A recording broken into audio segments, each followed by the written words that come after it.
Madam నమస్తే. నమస్తే. ఎట్లా చూసుకోవచ్చు జంతర్ మంతర్ దగ్గర జరిగిన ప్రొటెస్ట్‌ని గూడా దాంట్లో చాలా వరకు గూడా వేరే దేశస్తులున్నారు. అందులో ఒకటి వాళ్ళందరూ మాట్లాడిన ప్రతి ఒక్కరి పైన గూడా దేశద్రోహం కేసులు పెడుతున్నారు. పేస్ట్ సెక్షన్ పెట్టానని చెప్తున్నారు. ఎట్లా చూసుకోవచ్చు మేడం దీన్ని? ఇప్పుడు పేపర్ లీకేజ్ అన్నది విషయం జరిగింది. పేపర్ లీకేజ్ అయినా, హ్మ్. పేపర్ లీకేజు సిస్టమ్‌లో ఎక్కడ అంటే పేపర్ సెట్టింగ్ దగ్గర నుంచి పేపర్ ప్యాక్ అయ్యి, ట్రాన్స్‌పోర్ట్ అయ్యి, ఎగ్జామినేషన్ సెంటర్స్‌కెళ్ళి పిల్లలు ఎగ్జామ్ కండక్ట్ అయ్యే వరకు ఎక్కడా సిస్టమ్ ఫెయిల్ కాలేదు. ఓకే. ఎక్కడ ఫెయిల్ అయింది? పేపర్ రా కండ సిస్టమ్స్ పేపర్ సెట్ చేసిన అతను పేపర్ రాసి అక్కడ లోకల్‌గా వాళ్ళు అమ్ముకోవడం బట్టి ఇది పేపర్ లీకేజ్ అయింది. అంటే అన్ని చేసినా ఎంత సిస్టమ్ కరెక్ట్‌గా పెట్టినా పేపర్ సెట్ చేసిన అతని బ్రెయిన్‌ని మనం ఏం చేయగలము? అతను కరప్ట్ చేస్తే మనం ఏం చేయగలం? సో, అక్కడ ఫెయిల్ అయింది. అది కూడా ఫెయిల్ గాకుండా ఇప్పుడు నెక్స్ట్ ఏం చేయాలని దాన్ని బాగుపరిచేదానికి సిస్టమ్స్ తీసుకొస్తున్నారు. యాంటీ పేపర్ లీకేజ్ బిల్ ఇచ్చారు. ఆ బిల్లు కూడా దానికి కూడా ప్రొటెస్ట్ చేసి నో, నో అని నినాదాలు ఇచ్చి అపోజిషన్ మీరు వెళ్ళిపోయింది పార్లమెంట్లో చూడొచ్చు. ఆ పే ఈ బిల్లు పెట్టినప్పుడు వెంటనే అపోజిషన్ ఆమోదం తెలపాలి. ఇట్లాంటి మీరు సిస్టమ్ కరెక్షన్ అడిగారు. సిస్టమ్ కరెక్షన్ ఇమీడియట్‌గా మళ్ళా 20 రోజుల్లో ఎగ్జామ్ కండక్ట్ చేశారు. పిల్లలకి వాళ్ళు పాస్ అయిన పిల్లలందరికీ సీట్స్ అలాట్ చేశారు. వాళ్ళు ఇప్పుడు కాలేజీలో జాయిన్ అయ్యారు. సంతోషంగా ఉన్నారు. So, what do you want? System correction are just resignations? మీరు గవర్నమెంట్ యాంటీ సోషల్ ఎలిమెంట్స్ అన్నీ ఇక్కడ ప్రొటెస్ట్ చేసాయి కానీ స్టూడెంట్స్ ప్రొటెస్ట్ జరిగింది కొంతవరకే. స్టూడెంట్స్కి ఏం కావాలో ప్రధానమంత్రి గారు ఆలోచించారు. దాన్ని కరెక్ట్‌గా సెట్ చేసి ఇమీడియట్ రెక్టిఫికేషన్స్ జరుగుతున్నాయి. ఇది కావాలా? మీకు ఊరికే అన్‌రెస్ట్ కావాలా? ఇది యాంటీ సోషల్ ఎలిమెంట్స్ కాకపోతే పొలిటిసైజ్ చేయడం కాకపోతే ఏమంటారు దీన్ని? అంటే ఇన్ని రోజులు ప్రొటెస్ట్ జరుగుతున్నాయి. ఎందుకు అంతమంది విద్యార్థులను కొడుతున్నా గాని ఎందుకు ఇంతవరకు బీజేపీ ప్రభుత్వం స్పందించలేదు? ఎవరు ఎందుకు కావాలని చెప్పి దాడులు చేపిస్తున్నారా అని చెప్పి అడుగుతున్నారు. పిల్లల మీద దాడులు చేశారని వాళ్ళు ఎవరి మీద దాడులు చేశారో కరెక్ట్‌గా చూడండి. పిల్లల మీద దాడి జరిగిందా? మీరు యాంటీ సోషల్ ఎలిమెంట్స్ జాయిన్ అయిన అక్కడ అసలు స్టూడెంట్స్ కానోళ్ళు, దాడులు జరిగినోళ్ళందరూ బ్యాక్‌గ్రౌండ్ చెక్ చేయండి. వాళ్ళ మీద ఆల్రెడీ ఎఫ్ఐఆర్స్ రిజిస్టర్ అయ్యి ఉన్నాయి. అన్ని ఫేస్ రికగ్నిషన్ వాడి వాళ్ళ మీద ఎఫ్ఐఆర్‌లు ఉన్నా ఇలాగా మర్డర్ కేసులు, రేప్ కేసులు ఇలాంటి వాళ్ళు ఎవరున్నారో వాళ్ళు ఐడెంటిఫై చేసి కొట్టడం తప్పితే వాళ్ళు పోలీసుల మీద పడి మొత్తం మూకమ్ముడిగా పడిపోతే వాళ్ళ మీద ఇది అవ్వడం తప్పితే పిల్లల్ని కొట్టింది లేదా? అంటే అక్కడ ప్రొటెస్ట్ ఈ వీడియోలన్నీ వాడుకుంటున్నారు. మీరు మాట్లాడిన యాంటీ సోషల్ ఎలిమెంట్స్ ఏం మాట్లాడినావో అది కూడా చూస్తున్నారు కదా! సో, ఈ సోషల్ మీడియా ప్రొపగాండా మానేయండి. ఈ సోషల్ మీడియాలో వాళ్ళు ఎట్లా కావాల్స్తే అట్లా వాడుకుంటున్నారు. రియల్‌గా అక్కడ జరిగింది ఏందో గ్రౌండ్‌లో అది పిల్లలు కూడా చూడండి. పిల్లలు కూడా ఆలోచించండి ఏం జరుగుతుందో. Gen Z is not they are very matured enough. They understand what's happening. People are using them for politics. They are politicising the whole scenario. మీకు కావాల్సింది ఏంటి? అది వెంటనే మీరు అడిగిన resignation is not the ultimate దానికి సొల్యూషన్ కాదు. బట్ స్టిల్ పిల్లలు అడిగారు. దానికి మర్యాద ఇచ్చారు. దాని గురించి కూడా ఆలోచించి వెంటనే ధర్మేంద్ర ప్రధాన్ గారు కూడా రెసిగ్నేషన్ ఇవ్వడం జరిగింది. అక్కడ ప్రొటెస్ట్ చేసిన ప్రతి ఒక్కరిని ఫేస్ రికగ్నిషన్ పెట్టుకొని అక్కడ వాళ్ళకెవరికీ ఉద్యోగాలు రాకుండా, గవర్నమెంట్ ఉద్యోగాలు రాకుండా వాళ్ళందరిని కూడా కావాలని చెప్పి ఇంట్లో నుంచి ఉన్న వాళ్ళందరిని కూడా తీసుకొచ్చి అరెస్ట్ చేసి కొడుతున్నటువంటి పరిస్థితి ఉందని చెప్పి అంటున్నారు. అరెస్ట్ చేసింది ఎవరిని? పిల్లలు కాదు వాళ్ళు. వాళ్ళంతా గూండా మాఫియా వాళ్ళందరూ కలిసి వాళ్ళు వచ్చినోళ్ళందరిని పట్టుకొని అరెస్ట్ చేస్తున్నారు. పిల్లల్ని ఎక్కడ అరెస్ట్ చేయట్లేదు. వాళ్ళకిచ్చిన మాట మీదనే పిల్లలు ఎవరిని టచ్ చేయట్లేదు. Only anti social elements who have criminal records behind them they are holding them. Because అది మళ్ళా ఇది ఇలాగ యాంటీ సోషల్ ఎలిమెంట్స్ మళ్ళీ రాకూడదు, ఇలా చేయకూడదని they trying to arrest this problem. అంటే నాట్ ఓన్లీ ధర్మేంద్ర ప్రధాన్, ఖచ్చితంగా మోడీ కూడా గద్దెదించే వరకు కూడా మా పోరాటం ఆగదని చెప్పేసి వాళ్ళు అంటున్నారు. ఎవరంటున్నారు? కాంగ్రెస్ పార్టీ వాళ్ళు అంటున్నారు, కాంగ్రెస్ వాళ్ళు కూడా అంటున్నారు. అంటే ఇది కాక్రోచ్ పార్టీ మాటగా అంటే why is cockroach party come into this only to prime minister దించేయడానికి. మీరు ఏమిటి ఎలక్షన్ పరంగా ఎదుర్కోలేక ప్రజల్లో మోడీ గారి అభిమానం ఎదుర్కోలేక ఈ పార్టీని సృష్టించి అన్రెస్ట్ తీసుకొచ్చి ఇది వాడుకుంటున్నారు అంతే. స్టూడెంట్స్ని వాడుకోవడం, సమాజంలో ఇలా అల్లకల్లోలాలు తీసుకొచ్చి దేశాన్ని బ్లాక్ ఇది ఇంట్లో తీసుకురావడం తప్పితే there is no motive other than this. ప్రధానమంత్రి గారిని రెసిగ్నేషన్ అడిగేదానికి ఏముంది ఇందులో? When you have there so many times leakages happened. But definitely this had to be. ఈ ప్రొటెస్ట్ రావడం మంచిదే జరిగింది. నిజంగా పిల్లలు ప్రొటెస్ట్ అయ్యుంటే దానివల్ల సిస్టమ్స్ కరెక్షన్ అవ్వడం మాకు సంతోషమే. అయినాయి, స్ట్రింజెంట్ లాస్ తీసుకొచ్చారు. డెఫినెట్గా ఇది ఇక్కడికి అరెస్ట్ అవి క్రిప్టెడ్ పేపర్స్, డిజిటలైజ్డ్ పేపర్స్ తీసుకొస్తున్నారు. They are making better systems in to it. అంటే బీజేపీ ఏమన్నా రిజర్వేషన్లు తీసేయాలని చెప్పి ఆలోచనలు ఏమైనా ఉందా మేడం? అంటే ఆర్హెచ్ఏ అని చెప్పి రిజర్వేషన్ హటావో ఆందోళన అని చెప్పి ఇన్స్టాగ్రామ్ లో కూడా ఒక పేజ్ అయితే వచ్చింది. దాంట్లో దాదాపు అదే 4 lakhs, 4 million దాకా followers దిస్ ఇస్ వచ్చారు. ఆల్ పాలిటిక్స్లో వాడుకోవడానికి ఇలాంటివన్నీ తీసుకొస్తుంటారు.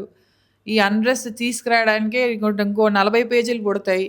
ఈ కాక్రోచ్ జనతా పార్టీ లాగా ఇలాగ ఎవరికి కావాల్స్తే వాళ్ళు. సో అంటే బీజేపీ అది they were people asking me that why did it take so long. 20 రోజులు 21 రోజులు అక్కడ ఆందోళన జరుగుతుంటే ఆందోళన జరగలేదు, అది ప్రొటెస్ట్ జరుగుతూ ఉండేది. ప్రొటెస్ట్ కూడా ఎవరు చేశారు? వాళ్ళు బ్యాక్గ్రౌండ్ చెక్ చేయండి, ఆప్తో రిలేటెడ్ అయినోళ్ళు చేశారు. So this is more than you know పిల్లల ప్రొటెస్ట్ కన్నా పిల్లల్ని వాడుకొని పొలిటికల్ ప్రొటెస్ట్ అవుతుంది. సో ప్రతి ఒక్కళ్ళని కూర్చోబెట్టి మాట్లాడుతూ ఉంటే బీజేపీకి ఎవరు వ్యతిరేకంగా మాట్లాడినా కానీ వేరే వాళ్ళు ఆ పార్టీ వాళ్ళు లేకపోతే పాకిస్తానీ వాళ్ళు అని చెప్పి అని అంటున్నారు. ఇది బీజేపీ కాదు, గవర్నమెంట్కి వ్యతిరేకంగా మాట్లాడిన వాళ్ళు. బీజేపీ పార్టీ కాదు, బీజేపీ గవర్నమెంట్కి వ్యతిరేకంగా. ఏది గవర్నమెంట్ ప్రజలచే ఎన్నుకోబడిన గవర్నమెంట్. ఆ గవర్నమెంట్కి వ్యతిరేకంగా ఎవరు యాంటీ సోషల్గా వర్క్ చేస్తున్నా దానికి ఇంపార్టెన్స్ ఇవ్వరు. బీజేపీ నాయకులు అంటున్నది ఇదేగా మేడం, ఎవరు మాకు ఎదురు మాట్లాడినా వాళ్ళు ఖచ్చితంగా పాకిస్తాన్ వాళ్ళు అని చెప్పి బీజేపీ నాయకులు ఎక్కడ బయట ఇచ్చినా కానీ చెప్తున్నాడు. మీకు వెనకాల ప్రూఫ్స్ ఇస్తున్నారు కదా. ఒకవేళ ఎనీథింగ్ యాంటీ సోషల్ ఎలిమెంట్స్ ఉంటే ప్రూఫ్స్తో సహా చెప్పే మాట్లాడతాం. So if it is really an anti social వాళ్ళు ఇలాగ పాకిస్తాన్ వాళ్ళు ఉంటేనే మేము ప్రూఫ్ ఇచ్చే కదా మాట్లాడుతున్నాం. దానికి ఇంపార్టెన్స్ ఎందుకు ఇవ్వలేదు ఫస్ట్ అంటే దీనికే ఇవ్వలేదు. బట్ పిల్లలందరూ ఇలాగా వాళ్ళ భవిష్యత్తు పాడవుతుంది, వాళ్ళకి అర్థం కావట్లేదు. Gen Z is getting used and diverted in to unnecessary issues అని వాళ్ళని సెటిల్ చేయడానికే ఇమీడియట్గా వాళ్ళు సరే రెసిగ్నేషన్ ఇచ్చేసి వాళ్ళకి ఏం కావాలో అది చేసుకుంటూ దాన్ని సిస్టమ్ని సెట్ చేస్తున్నారు. సో ప్రొటెస్ట్ల వల్ల మరి బీజేపీకి మైనస్ అయ్యే అవకాశం ఏమైనా ఉంటుందంటారా? ఏం అవ్వదమ్మా, పిల్లలకు కూడా అర్థమవుతుంది జరిగింది ఏంటి, వాళ్ళని ఎవరు వాడుకున్నారు, వాళ్ళు ఏం జరిగింది అన్నది అర్థమైంది. So this will never become an set back. దేశంలో ఇలాంటి ప్రాబ్లమ్స్ వస్తుంటాయి, వచ్చినప్పుడే కరెక్షన్స్ చేసుకుంటాము. డెఫినెట్గా this protest to come also but they been used, అది అర్థమవుతుంది పిల్లలకి. This is not at all set back. Renuka Chowdhury చేసిన కామెంట్స్ ఎలా చూడొచ్చు? అదే మెంటల్ సర్టిఫికెట్ కావాలని అని అంటున్నారు. Mental certificate first Revanth Reddy గారికి మెంటల్ సర్టిఫికెట్ ఇప్పించాలి. ఈరోజు ఇక్కడ ఎడ్యుకేషన్ డిపార్ట్మెంట్ చూసుకునేది రేవంత్ రెడ్డి గారు. ఆ ఎడ్యుకేషన్ ఇప్పుడు ఎంతో దేశమంతా చూసుకునే ఎడ్యుకేషన్ డిపార్ట్మెంటే ఎంత సామర్థ్యంతో చూసినా లోటుబాట్లు ఉన్నాయి. ఇప్పుడు చూశారు కదా. అలాంటిది రాష్ట్రంలో ఒక ఎడ్యుకేషన్ డిపార్ట్మెంట్కి ఒక మినిస్టర్ లేడు, ఒక డైరెక్షన్ లేదు. ఈయన ఇష్టం వచ్చినట్టు మార్నింగ్ ఒక మాట సాయంత్రం ఒక మాటలో మాట్లాడు. పేపర్కి వచ్చే పేపర్లో ప్రకటనలు, పేపర్లో చెప్పేది తప్పితే ఇది ఇస్తాం అది ఇస్తామని 3 day మీల్స్ అన్నారు. ఎక్కడిస్తున్నారు? ఇప్పుడు ఫస్ట్ ఫీ రియంబర్స్మెంట్ గురించి మాట్లాడమనండి, అది ఎక్కడిస్తున్నారు? మీల్స్ ఇచ్చిన పిల్లలు అస్వస్థ పాలవుతున్నారు, దాని గురించి మాట్లాడుతున్నారా? పిల్లల గురుకుల్ స్కూల్స్లో పిల్లలు డ్రాప్ అవుతున్నారు. ఎందుకు అవుతున్నారు? గురుకుల్ స్కూల్స్లో ఎంతోమంది మృతి చెందారు. ఏంటి? అస్వస్థ పాలయ్యి ఈ ఫుడ్ తినేసి. దానికి ఎవరు జవాబుదారీ? నీట్లో చనిపోయిన పిల్లల గురించి మాట్లాడుతున్నారు. అది వాళ్ళు సొంతంగా డెసిషన్ తీసుకొని సూసైడ్ చేసుకున్నారు. ఇది నువ్వు చంపేశావు కదా! ఇది పిల్లలు చదువుకుందామని వచ్చిన చిన్న పిల్లల్ని నువ్వు చంపినట్టే కదా ఇది. నీ నిర్లక్ష్యం వల్ల, నీవిచ్చిన ఫుడ్ వల్ల వాళ్ళు హాస్పిటల్ పాలయ్యి ఫుడ్ పాయిజన్ అయ్యి చనిపోయినారు. మరి దానికి ఎవరు జవాబుదారీ? గవర్నమెంట్ కాదా జవాబుదారీ? రేవంత్ రెడ్డి గారు కాదా జవాబుదారీ? సో ఇవన్నీ మాట్లాడమనండి. ఇవన్నీ వదిలేసి క్యాండిల్ మార్చులు చేయడం కాదు. 25 ఏళ్ల నుంచి 21 ఏళ్ళకి మారుస్తాము. సడక్ సే సదన్ సే సడక్. ఈయనని సదన్ సే సడక్ పడేస్తారు. ఈయనని సడక్టే సదన్లో వేసేస్తారు. పిల్లలే వేస్తారు, జెన్జీయే వేస్తారు. వాళ్ళకి రేవంత్ రెడ్డి ప్రభుత్వం మీద ఎంత విరక్తి వచ్చిందంటే అంత విరక్తి వచ్చింది. ఖచ్చితంగా అలాంటి ఉద్యమం తెలంగాణలో వచ్చింది అనుకుంటున్నాను. ఉద్యమాలు మంచి కోసం వస్తే ఉద్యమాలు డెఫినెట్గా పిల్లలు కానీ ఎవరైనా మంచి చేసేదానికి వస్తే ఉద్యమాలు. బట్ ఆ మంచిని ఇలా పొలిటికల్ వాళ్ళు వాడుకుంటే దాని ఉద్యమం అనరు. సో అలాంటి ఇలా వాడుకునే ఉద్యమాలు రాకూడదు. అలాగే ఇప్పుడు కొండా విశ్వేశ్వర రెడ్డి చేవెళ్ళ ఎంపీ చేసిన వ్యాఖ్యలు ఎట్లా చూడొచ్చు? అంటే ఒక గన్నుతో కాల్చి చంపుతుండే అని చెప్పి మాట్లాడుతున్నారు. ఎట్లా దాన్ని? అది నిజమే కదా, మన భారతదేశంలో ఆయన అన్నది నిజమే కదా. ఏ దేశంలో అయినా ఇలాంటి ప్రొటెస్టుల్లో వేరే దేశ ప్రెసిడెంట్స్, ప్రైమ్ మినిస్టర్స్ ఎలా రియాక్ట్ అవుతున్నారో చూడండి. భారతదేశంలో ఎలా రియాక్ట్ అవుతున్నారు. ఎక్కడా గన్ ఫైర్ కాలే, ఎక్కడా ప్రొటెస్ట్ చేసి వాళ్ళ మీదకి వచ్చేస్తున్నా కూడా పిల్లల్ని కొట్టలే. అక్కడ పిల్లల రూపంలో ముసుగులో వచ్చిన తోడేళ్లను కొట్టారు. అది కూడా వాళ్ళు ఫేస్ రికగ్నేషన్లో తెలుసుకొని ఎవడు ఎలాంటోడో చూసుకొనే కొట్టారు. పిల్లల్ని ఎక్కడ టచ్ చేయలేదు. పోలీసు వాళ్ళ మీదకి వస్తుంటా గుంపుగా మూదపడిపోతే వాళ్ళని కొట్టడం జరిగింది. ఇంత తప్పితే ఎక్కడ అలాగ మీరు ఆయన చెప్పింది ఎక్కడ తప్పు చెప్పారు చెప్పు. ఏ దేశంలోని పిల్లలు కానీ ఎవరు కానీ ఇలాగ వస్తే ఎలా కొడతారు, ఎలాగ గన్ ఫైర్లు చేస్తారో మీకు తెలుసు. మనం చాలా ఓపికగా వ్యవహరించిన ప్రొటెస్ట్ ఇది. Government was very patient. They were handling the issues behind the scene. They came in front and they had discussion only after the unrest happened, because they were politicizing the issue and the kids, the Gen Z is being used for all this politics. రిజర్వేషన్లు ఒకవేళ reservation తీసేయాల్సి వస్తే ప్రభుత్వం ఆమోదిస్తుందా madam? రిజర్వేషన్లు అనేవి తీసేయాలి, అందరికి సమాన హక్కు కావాలని చెప్పి మాట్లాడుతున్నారు. అది ప్రభుత్వంలో ఇప్పుడు ఒకవేళ డిస్కషన్, నా అభిప్రాయం కాదు కదా. Constitutional, that is reservation is a constitutional amendment which has to be done. It is not my only thought.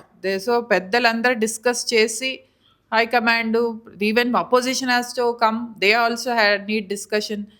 They will take public opinion on this. So it is not a one day this thing. Reservation రావడానికి ఎంత they had made an effort. ఇప్పుడు తీసేయాలన్నా కూడా అట్లాంటి ఎఫర్టే. So it's not a one day decision. రాజ్యాంగ రాష్ట్ర అంబేద్కర్ కూడా కొన్ని రోజుల వరకే ఈ రిజర్వేషన్ ఉండాలని చెప్పి చెప్పిండు. కాకపోతే రాజకీయ నాయకులు వాళ్ళ స్వార్థం కోసం, వాళ్ళ ఓటు బ్యాంక్ కోసం ఇంకా రిజర్వేషన్ అనేది పొడిగిస్తున్నారని చెప్పి అని అంటున్నారు. ఇప్పుడు ఈ 75 years బ్యాక్ ఈ కాన్స్టిట్యూషనల్గా రాసిన ఇది. బట్ డెఫినెట్లీ దానిలో చేంజెస్ అండ్ అమెండ్మెంట్స్ నా ఒపీనియన్ ఇది. నేను definitely reservation wise, because I feel economically backward ఉన్నోళ్ళకి కరెక్ట్గా న్యాయం జరగట్లేదు. రిజర్వేషన్ పేరుతో మంచిగా సెటిల్ అయిన వాళ్ళకి కూడా దే ఆర్ గెట్టింగ్, అంటే there is little injustice to people who really working hard. అదైతే నా అభిప్రాయం చదువు పరంగా. But this again is a discussion which has to happen all over with oppositions including in it. Public's opinion matters. So much of this is there. So ఇప్పుడు one day decision కాదది. So it will take some while to. తెలంగాణలో BJP party అధికారంలోకి వచ్చే అవకాశం ఉందా? ఖచ్చితంగా ఉంది. రేవంత్ రెడ్డినే మాకు బ్రాండ్ అంబాసిడరు. ఆయన వల్లనే మేము అధికారంలోకి వస్తాం. అంటే ఎట్లా చెప్తారు మేడం దాన్ని? ఖచ్చితంగా వస్తాం అని చెప్పి దానికి ఏమన్నా ఖచ్చితంగా కారణం ఏమన్నా? మా స్ట్రాటజీస్ మాకు ఉన్నాయి. Wait and watch.